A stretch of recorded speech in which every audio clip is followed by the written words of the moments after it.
Today we learn about two types of quadrilaterals that are not parallelograms, trapezoids and kites. A trapezoid has one pair of parallel sides, we call those the bases, and the other two sides we call the legs.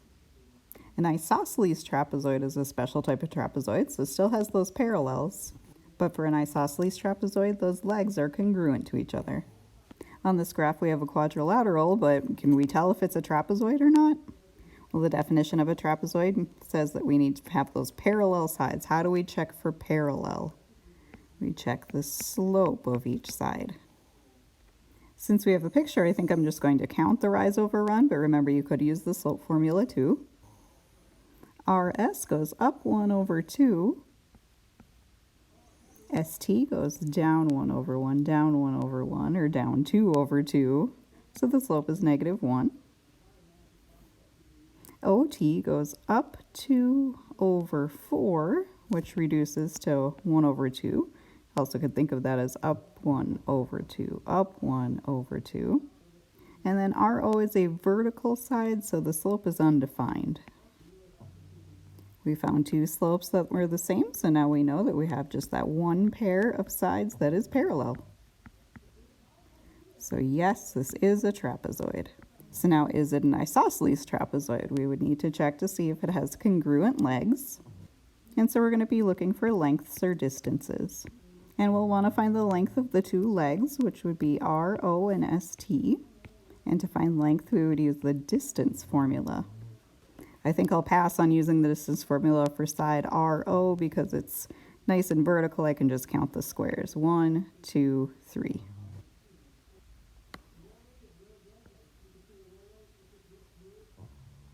For ST, I can use that distance formula, but since I have a picture, I might also want to just use a little Pythagorean theorem. Since I know that this goes down 2 over 2, I'd be looking for that hypotenuse. And a right triangle that has congruent legs is a 45, 45, 90 triangle, so I already know that that hypotenuse would be 2 times the square root of 2. And I got square root of 8 using my distance formula, which is the same thing as 2 times the square root of 2. What we just found out is that those two legs are not congruent, so this is not an isosceles trapezoid. So first property of a trapezoid we're going to put down is the definition: one pair of opposite sides parallel.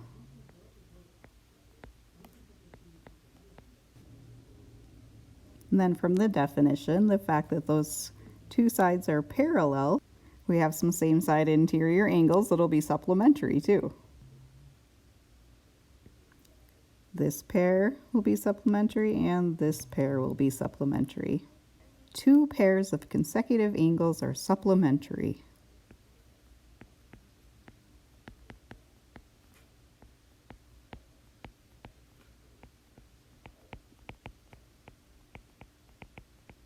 The last property is about the mid-segment. The mid-segment is just a segment that connects the midpoint of the two legs together.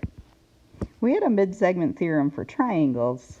The mid-segment of a triangle wound up being half the length of the side that it was parallel to. And we have a similar theorem here.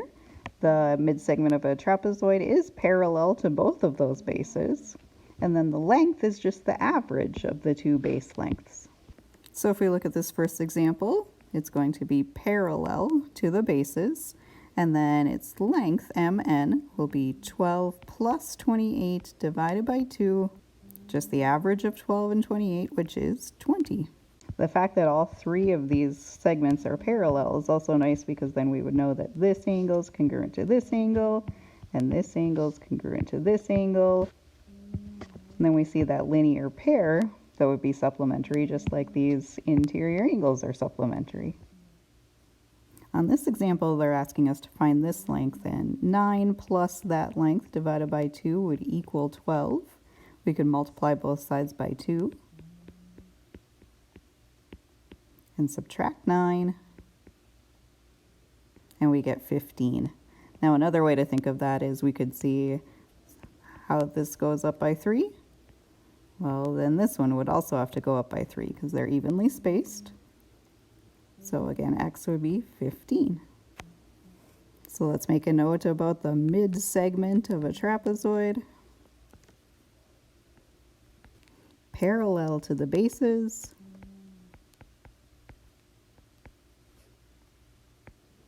and the length is the average of the bases.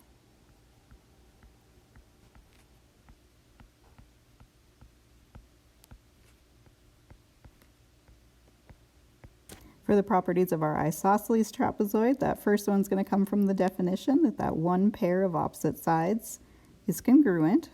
The legs are congruent.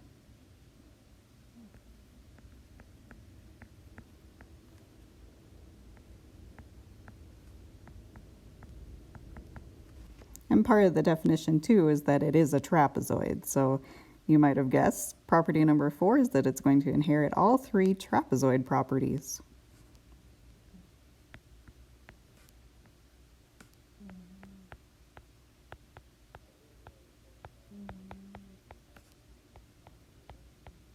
So we'd have those parallel bases, we'd have those supplementary angles, and if we drew in the mid-segment, it would be parallel to the bases and the average of those 2 lengths. We've got a couple of theorems about isosceles trapezoids, and it's talking about the base angles. The base angles are the angles that are connected to each base. So this set of angles would be congruent, and this set of angles would be congruent. We've got 2 pairs of consecutive angles that are congruent. The base angles are congruent.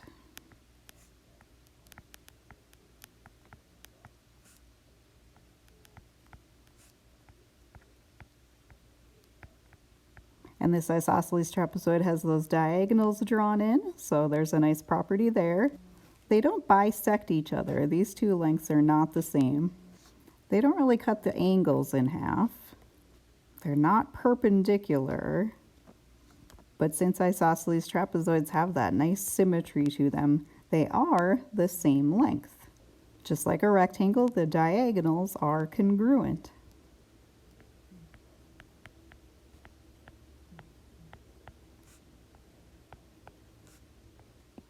Let's talk about a kite. It's a quadrilateral with 2 pairs of congruent sides, but those 2 pairs are consecutive sides. So we have this set that's congruent and this set that's congruent. So not opposite sides, but consecutive sides congruent. And that's our definition. 2 pairs of congruent consecutive sides.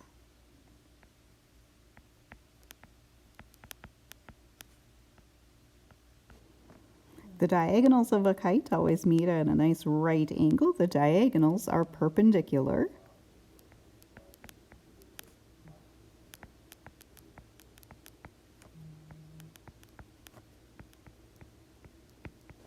And yeah, we usually have kites drawn like this because we're used to flying kites, but the diagonals are usually drawn vertically and horizontally.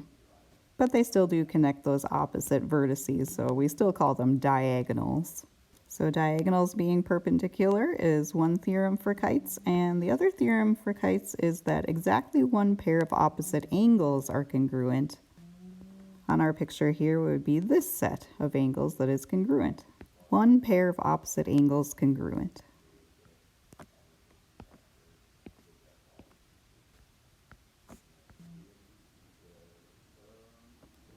Now they don't really mention this as a theorem in our book, but this diagonal has some nice properties. The fact that it bisects the other diagonal and it splits those top and bottom angles congruently. It bisects those angles.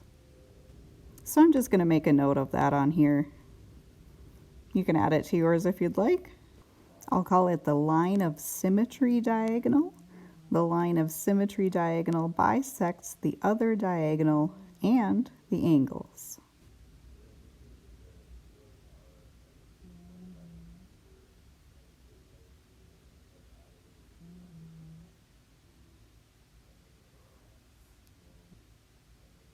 And here's a little example about a kite. I can tell it's a kite because we've got that pair of congruent sides and the other pair of congruent sides, and they are consecutive sides. There's a few ways that I can find the measure of angle F. One thing is I know that the measure of angle F will match the measure of angle D. So one way I could do this is by knowing that the 4 angles in any quadrilateral should add up to 360 degrees.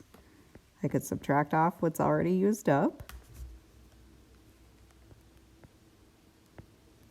and then divide that equally between D and F. And so the measure of angle F would be 78 degrees.